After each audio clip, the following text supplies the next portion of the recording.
ଜାତୀୟ ସ୍ତରର ଓଡ଼ିଶା ଚତୁର୍ଥ ବୃହତ୍ତମ ଧାନ ଯୋଗାଣକାରୀ ରାଜ୍ୟ। ଏହି ଯୋଜନାରେ ଚାଷୀମାନଙ୍କ ଠାରୁ ଉଚିତ ମୂଲ୍ୟରେ ଧାନ କ୍ରୟ କରାଯିବାର ଲକ୍ଷ୍ୟ ରହିଛି। ଚାଷୀମାନଙ୍କ ଠାରୁ ଧାନ କ୍ୱିଣ୍ଟାଲ ପିଛା 3,100 ଟଙ୍କାରେ କିଣାଯିବ, ଯାହା ବର୍ତ୍ତମାନର ସର୍ବନିମ୍ନ ଧାର୍ଯ୍ୟ ମୂଲ୍ୟ MSP ଠାରୁ କ୍ୱିଣ୍ଟାଲ ପିଛା 800 ଟଙ୍କା ଅଧିକ ହେବ। ମଣ୍ଡିଠାରେ କ୍ରୟ ପ୍ରକ୍ରିୟାରେ କଟନୀ ଛଟନୀର ବ୍ୟବସ୍ଥାକୁ ରୋକିବା ପାଇଁ ଆର୍ଦ୍ରତା ପରିମାପକ ଯନ୍ତ୍ର ଉପଲବ୍ଧ କରାଯିବା ସହ କମ୍ପ୍ୟୁଟରାଇଜ୍ ଓଜନ ଉପକରଣ ଗୁଡ଼ିକ ବ୍ୟବହାର ମଧ୍ୟ କରାଯିବ। ଏହି ବ୍ୟବସ୍ଥା ଦ୍ୱାରା ଧାନ କ୍ରୟ ପ୍ରକ୍ରିୟାକୁ ସରଳ ତଥା କ୍ରୟ ସମୟରେ ଉପୁଜୁଥିବା ତ୍ରୁଟିକୁ ହ୍ରାସ କରାଯାଇପାରିବ। ଏବେ ମୁଁ ଏହି ଅବସରରେ ଆମ ସରକାରଙ୍କର ପ୍ରଥମ ବଜେଟରେ ରାଜ୍ୟର ସାମଗ୍ରିକ ବିକାଶ ପାଇଁ ଉଦ୍ଦିଷ୍ଟ 10ଟି ସ୍ତମ୍ଭକୁ ପବିତ୍ର ଗୃହ ସମ୍ମୁଖରେ ଉପସ୍ଥାପନ କରିବାକୁ ଯାଉଛି। ପ୍ରଥମ, ଅନ୍ନଦାତା, ଯାହାକୁ କି କୃଷକ କୁହାଯାଉଛି। ଦ୍ୱିତୀୟରେ ନାରୀ ଶକ୍ତି, ତାପରେ ସାମାଜିକ ନ୍ୟାୟ, ଉତ୍ତମ ସ୍ୱାସ୍ଥ୍ୟ ସେବା ଓ ଶିକ୍ଷା ବ୍ୟବସ୍ଥା, ସାବଲୀଳ ଜୀବନଯାପନ, ମୌଳିକ ନାଗରିକ ସୁବିଧା, ବିକଶିତ ଗାଁ, ବିକଶିତ ସହର, ବିକଶିତ ଓଡ଼ିଶା, ଶିଳ୍ପ, ରୋଜଗାର ଓ କର୍ମ ନିଯୁକ୍ତି, ଓଡ଼ିଆ ଅସ୍ମିତା ଓ ଜଗନ୍ନାଥ ସଂସ୍କୃତି, ଲୋକଙ୍କ ପାଇଁ ସରକାର।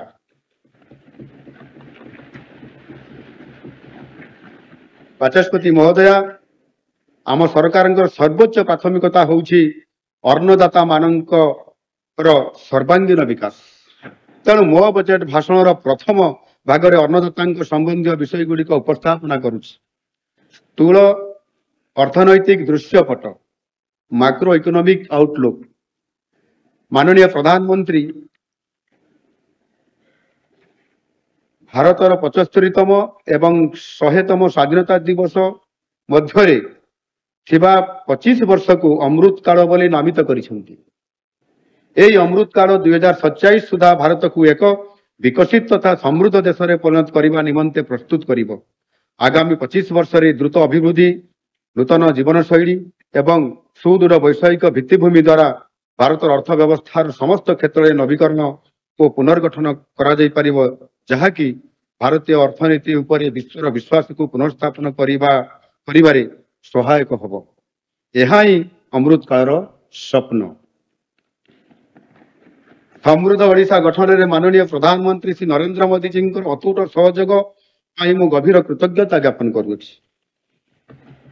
ବିଶ୍ୱ ଅର୍ଥନୀତିରେ ମନ୍ଥର ଅଭିବୃଦ୍ଧିର ପୂର୍ବାନୁମାନ ସତ୍ତ୍ୱେ ଭାରତ 2024 ଆର୍ଥିକ ବର୍ଷରେ ବିଶ୍ୱ ଅର୍ଥନୀତିରେ ଏକ ଉଜ୍ଜ୍ୱଳତମ ସ୍ଥାନ ଗ୍ରହଣ କରିବା ସହ ଅଭିବୃଦ୍ଧିର ଇଞ୍ଜିନ ଭାବେ ପରିଗଣିତ ହେବ। ଚଳିତ ବର୍ଷ ଦେଶର ସାମଗ୍ରିକ ଘରୋଇ ଉତ୍ପାଦ GDP ଅଭିବୃଦ୍ଧି ହାର 7.2% ହେବ ବୋଲି ଭାରତୀୟ ରିଜର୍ଭ ବ୍ୟାଙ୍କ ଆକଳନ କରିଛି। 2024-25 ଆର୍ଥିକ ବର୍ଷରେ ଆମ ରାଜ୍ୟର ସାମଗ୍ରିକ ଘରୋଇ ଉତ୍ପାଦ GSDP 8% ବୃଦ୍ଧି ପାଇବ ବୋଲି ଆକଳନ କରାଯାଇଛି। ଏହି ପରିପ୍ରେକ୍ଷୀରେ ମୁଁ ବର୍ତ୍ତମାନ କୃଷି ବଜେଟ ଉପସ୍ଥାପନା କରିବା ପାଇଁ ଯାଉଛି। ବାଚସ୍ପତି ମହୋଦୟା, କୃଷି ଏବଂ ଆନୁଷଙ୍ଗିକ କ୍ଷେତ୍ର ହେଉଛି ରାଜ୍ୟର ବୃହତ୍ତମ ନିଯୁକ୍ତି କ୍ଷେତ୍ର ଏବଂ ଏହା ରାଜ୍ୟର ସାମାଜିକ ଅର୍ଥନୈତିକ ବିକାଶର ଚାବିକାଠି। ଏହି କ୍ଷେତ୍ରରେ ରାଜ୍ୟର ମୋଟ ଶ୍ରମଶକ୍ତିର 85.8% ନିୟୋଜିତ ହୋଇଥିବା ବେଳେ ଏହାର ଯୋଗଦାନ growth state value added GSVA ର 22.5% ଅଟେ। ଆମ ସରକାର ଏ କ୍ଷେତ୍ରରେ ମହତ୍ତ୍ୱକୁ ହୃଦୟଙ୍ଗମ କରିଛନ୍ତି। କୃଷି ଏବଂ ଆନୁଷଙ୍ଗିକ କ୍ଷେତ୍ରର ମହତ୍ତ୍ୱକୁ ଉପଲବ୍ଧି କରି ଆମ ସରକାର ଏହି କ୍ଷେତ୍ର ପାଇଁ ଯଥେଷ୍ଟ ବ୍ୟୟବରାଦର ପ୍ରସ୍ତାବ ରଖିଛନ୍ତି। 2023-24 ଆର୍ଥିକ ବର୍ଷରେ ଏହି କ୍ଷେତ୍ର ପାଇଁ ମୋଟ ବଜେଟ ଅଟକଳ 24,829 କୋଟି ଟଙ୍କା ଥିଲାବେଳେ ମୁଁ 2024-25 ଆର୍ଥିକ ବର୍ଷର ବଜେଟରେ ଏହାକୁ 36% ବୃଦ୍ଧି କରି ମୋଟ 33,919 କୋଟି ଟଙ୍କାର ପ୍ରସ୍ତାବ ରଖୁଛି। ସମସ୍ତଙ୍କ ପାଇଁ ସମୃଦ୍ଧିର ପ୍ରତିଶ୍ରୁତି ଦେଉଥିବା ଏକ ସାମଗ୍ରିକ ବିକାଶ ହିଁ ଆମର ଲକ୍ଷ୍ୟ। ବିକଶିତ ଓଡ଼ିଶାର ପରିକଳ୍ପନାକୁ ସାକାର କରିବାକୁ ଆମେ ସମୃଦ୍ଧ କୃଷକ ଯୋଜନା ଆଣିବାକୁ ଯାଉଅଛୁ, ଯେଉଁଥିରେ ପର୍ଯ୍ୟାପ୍ତ ଆର୍ଥିକ ସହାୟତା ଲାଭ କରି କୃଷକମାନେ ସଫଳ ଏବଂ ସମୃଦ୍ଧ ହୋଇପାରିବେ। ଜାତୀୟ ସ୍ତରର ଓଡ଼ିଶା ଚତୁର୍ଥ ବୃହତ୍ତମ ଧାନ ଯୋଗାଣକାରୀ ରାଜ୍ୟ। ଏହି ଯୋଜନାରେ ଚାଷୀମାନଙ୍କ ଠାରୁ ଉଚିତ ମୂଲ୍ୟରେ ଧାନ କ୍ରୟ କରାଯିବାର ଲକ୍ଷ୍ୟ ରହିଛି। ଚାଷୀମାନଙ୍କ ଠାରୁ ଧାନ କ୍ୱିଣ୍ଟାଲ ପିଛା 3,100 ଟଙ୍କାରେ କିଣାଯିବ, ଯାହା ବର୍ତ୍ତମାନର ସର୍ବନିମ୍ନ ଧାର୍ଯ୍ୟ ମୂଲ୍ୟ MSP ଠାରୁ କ୍ୱିଣ୍ଟାଲ ପିଛା 800 ଟଙ୍କା ଅଧିକ ହେବ।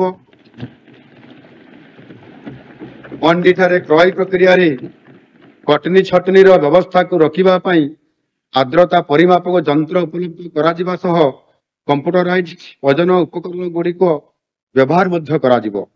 ଏହି ବ୍ୟବସ୍ଥା ଦ୍ୱାରା ଧାନ କ୍ରୟ ପ୍ରକ୍ରିୟାକୁ ସରଳ ତଥା କ୍ରୟ ସମୟରେ ଉପୁଜୁଥିବା ତ୍ରୁଟିକୁ ହ୍ରାସ କରାଯାଇପାରିବ। ଯେଉଁ କୃଷକମାନେ DBT ମୋଡ୍ ପଞ୍ଜୀକରଣ କରିବେ, ସେମାନେ ବିକ୍ରୟ କରିବାର 48 ଘଣ୍ଟା ମଧ୍ୟରେ ସିଧାସଳଖ ସେମାନଙ୍କର ବ୍ୟାଙ୍କ ଆକାଉଣ୍ଟରେ ଟଙ୍କା ପାଇପାରିବେ। 2024-25 ଆର୍ଥିକ ବର୍ଷ ବଜେଟରେ ସମୃଦ୍ଧ କୃଷକ ଯୋଜନା ଅଧୀନରେ ଆମେ 5,000 କୋଟି ଟଙ୍କାର ପ୍ରସ୍ତାବ ରଖିଛୁ।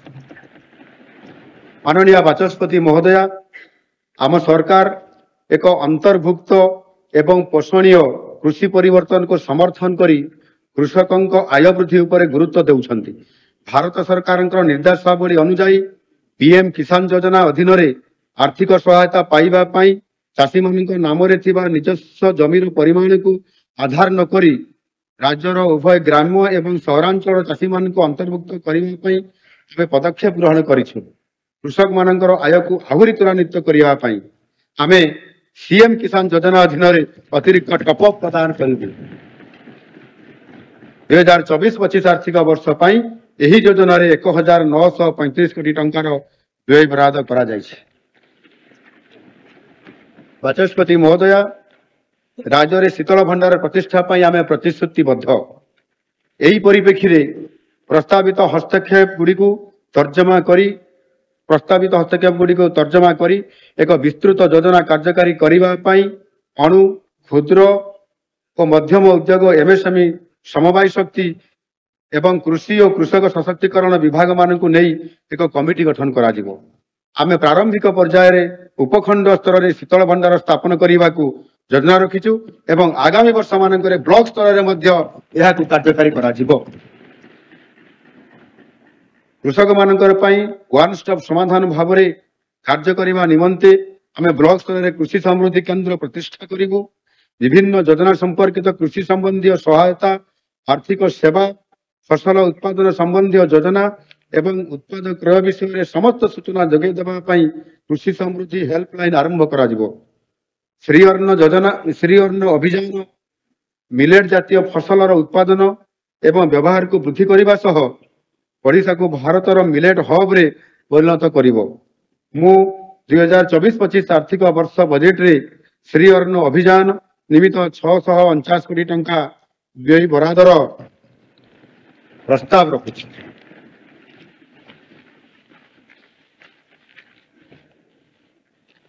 ଏହାଦ୍ୱାରା ଆଦିବାସୀ ଅଞ୍ଚଳରେ ମିଲେଟ୍ ଚାଷୀମାନଙ୍କୁ ପ୍ରୋତ୍ସାହନ ମିଳିବ। ପ୍ରଥମେ ରାଜ୍ୟ ଭିତରେ ମିଲେଟ୍ର ଚାହିଦା ସୃଷ୍ଟି ନିମନ୍ତେ ଏକ ସୁଦୃଢ଼ ଯୋଗାଣ ପ୍ରଣାଳୀ ସୃଷ୍ଟି କରିବା ସହ ଏହାର ରପ୍ତାନି ଉତ୍ପାଦନକୁ ଦ୍ୱିଗୁଣିତ କରାଯିବ। 40% ରିହାତି ବ୍ୟବସ୍ଥା ମିଲେଟ୍ ପ୍ରକ୍ରିୟାକରଣ ପ୍ଲାଣ୍ଟ ସ୍ଥାପନ ପାଇଁ ପ୍ରୋତ୍ସାହନ ଦେବା ସହ ସରକାରୀ କ୍ୟାଣ୍ଟିନ୍, ସ୍କୁଲ ଓ ଅନୁଷ୍ଠାନକୁ ମିଲେଟ୍ ଯୋଗାଇ ପୁଷ୍ଟିହୀନତାର ସଫଳ ମୁକାବିଲା କରିବାରେ ସହାୟକ ହେବ। ଏହାଛଡ଼ା ଓଡ଼ିଶାରେ କପା ଉତ୍ପାଦନକୁ ପ୍ରୋତ୍ସାହିତ କରିବା ପାଇଁ କପା ଶିଳ୍ପର ସୁଦୃଢ଼ୀକରଣ ଓ ସ୍ଥାନୀୟ ମଣ୍ଡି ମାଧ୍ୟମରେ ଏହାର କ୍ରୟ ପ୍ରକ୍ରିୟାକୁ ସୁବ୍ୟବସ୍ଥିତ କରାଯିବ। କୃଷକମାନେ ପୋଷଣୀୟ ସ୍ତରରେ ଚାଷ କାର୍ଯ୍ୟ ଜାରି ରଖିବା ପାଇଁ ଫସଲ ବୀମା ଏକ ଗୁରୁତ୍ୱପୂର୍ଣ୍ଣ ସହାୟକ ବ୍ୟବସ୍ଥା ପାଲଟିଛି। କେନ୍ଦ୍ର, ରାଜ୍ୟ ତଥା ହିତାଧିକାରୀଙ୍କର ଅଂଶଧନ ମାଧ୍ୟମରେ କୃଷକମାନଙ୍କୁ ଫସଲ ବୀମା ଯୋଗାଇ ଦେବା ପାଇଁ ପ୍ରଧାନମନ୍ତ୍ରୀ ଫସଲ ବୀମା ଯୋଜନା PMFBY ଆମର ମାନନୀୟ ପ୍ରଧାନମନ୍ତ୍ରୀଙ୍କର ଏକ ଅଭିନବ ପଦକ୍ଷେପ।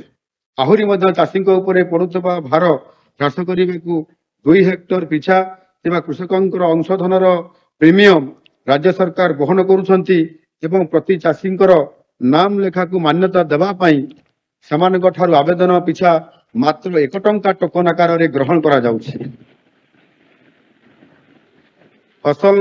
ପ୍ରଧାନମନ୍ତ୍ରୀ ଫସଲ ବୀମା ଯୋଜନା PMFBY ଅଧୀନରେ आमे 100% कवरेज सुनिश्चित करने सह वन्यजतु मानकर द्वारा क्षतिग्रस्त फसलर क्षतिपूरण को एथिरे अंतर्भुक्त करिवु। कृषक मानकर आय एवं जीविका हानि रे भरणा निमंते त्वरित सहायता और पर्याप्त क्षतिपूरण प्रदान पाई प्रधानमंत्री फसल बीमा योजना अधीन 600 कोटी टंकार प्रस्ताव रही। जैविक चाष को प्रोत्साहित करने ओडिशा बलभद्र जैविक चाष मिशन आरंभ कर मिशन अधीन कंधमाल एवं सईमान अंचल मालकानगिरी रे संपूर्ण रासायनिक मुक्त प्राकृतिक चाष को प्रोत्साहित करा जिवो। मूर्तिका जैविक अंगारक वृद्धि पाई मूर्तिका स्वास्थ्य मिशन कार्यकारी करा जिवो। राज्य रे झोट एवं बादाम भली अवहेलित फसलर उत्पादन एवं एहार उत्पादकता वृद्धि द्वारा फसलर विविधकरण एवं कृषकों आय वृद्धि आमर एक प्राथमिकता। एथि निमंते पर्याप्त अर्थ व्यवस्था करा जिवो। अक्षय शक्ति साहाय्य अणु जलसेचन पाई कृषक मान सशक्त करने निमंते राज्य रे पीएम कुसुम संपूर्ण रूपे कार्यकारी करा जिवो। माननीय बाचस्पति महोदया, जल बहुले सृष्टि नाश, जल विहुने सृष्टि नाश। जल ही जीवन धारण मुख्य उपादान। यह एक मौलिक संपद जहाँ परिवेश संतुलन को बजाय रखा सह विश्व में लोक मान जीवन जीविका धारण और सामाजिक अर्थनैतिक विकास रे सहयोग प्रदान करिथाय। विशेष करी कृषि उत्पादन और उत्पादकता क्षेत्र में जलसेचन प्रमुख भूमिका ग्रहण करिथाय। समस्त जल सुरक्षा एवं एक पोषणीय भविष्य सुनिश्चित करने हेउची आम सरकार उद्देश्य। एथिपाई चलित वर्ष जल संपद विभाग निमंते व्यय बराद को आमे प्राय 25% वृद्धि करिछु, जहा द्वारा जल संपद भित्तिभूमि निर्माण सह जलर सर्वोत्तम परिचालना और यार उपयुक्त बंटन, जल संरक्षण दक्षता, बन्या और जल प्रवाह रियल टाइम मॉनिटरिंग एवं राज्यर सार्वजनीन विकास तथा अभिवृद्धि को प्राथमिकता दिया जिवो।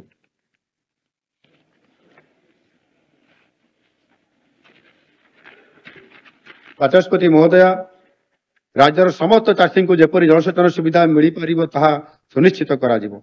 चाषी मानकर आवश्यकता को पूरण करने चलित आर्थिक वर्ष नवरंगपुर उठा जलसेचन प्रकल्प, नवरंगपुर जिलार तुरी गुंटा जलसेचन प्रकल्प, सुवर्णरेखा जलसेचन प्रकल्प, मयूरभंज जिलार द्वितीय पर्याय फेज 2 प्रकल्प, मयूरभंज जिलार खैरी बंधन ब्यारेज प्रकल्प, सांदुल ब्यारेज प्रकल्पर यूजीपीएल बंटन व्यवस्था, गजपति जिलार छेड़ीगढ़ डैम, गजपति जिलार नुआगाँ ब्यारेज प्रकल्प, गंजाम जिलार जानीभिली ब्यारेज प्रकल्प, मयूरभंज जिलार सोनो और बांकोतीरा ब्यारेज प्रकल्प, हाडुआ जलसेचन प्रकल्पर हाडुआ डैम और यूजीपीएल वितरण व्यवस्था भली बृहत और मध्यम जलसेचन प्रकल्प गुड़ी कार्यकारी करने निमित्त काम हाथ को निया जाइछि।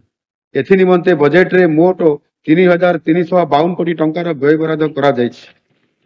जलर क्रमागत चाहिदा को पूरण करिया पाई नयागढ़ जिलार मृतंग जलसेचन प्रकल्प, गंजाम जिलार पिपलपंक डैम प्रकल्प, बलांगीर जिलार लांथ मध्यम जलसेचन प्रकल्प, अनुगुल जिलार समाकई ब्यारेज प्रकल्प,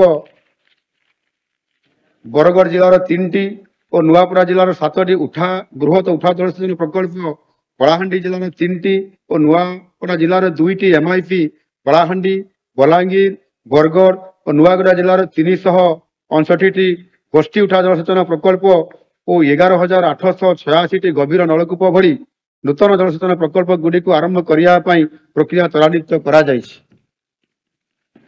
बाचस्पति महोदया, जल संपदर विकास केवल जल जोगान वृद्धि करने नुहे बरं जलवायु परिवर्तन, जनसंख्या वृद्धि, प्रदूषण एवं दिनक दिन बढ़ुवा जलर चाहिदा भली आह्वान मुकाबला करी एथिरे स्थायित्व, समानता एवं स्थिरता सुनिश्चित करिबारे मध्य यह गुरुत्वपूर्ण भूमिका ग्रहण करिथाय। समस्तक पई पर्याप्त जल सुरक्षित रखी एक स्थायी भविष्य गढ़ी तोलिबा दिगरे आमे उल्लेखनीय पदक्षेप नौछु। चलित वर्षर बजेट रे कृषि, शिल्प, घरोई व्यवहार, बन्या सुरक्षा, शक्ति उत्पादन एवं परिवेश समेत विभिन्न उद्देश्य रे जल उपयोग बंटनर एवं परिचालना पई व्यापक कार्यकलाप अंतर्भुक्त रही। हीराकुद जल ସେଚାଞ୍ଚଳ 60 ବର୍ଷ ପୂର୍ବେ ତିଆରି ହୋଇଥିଲା।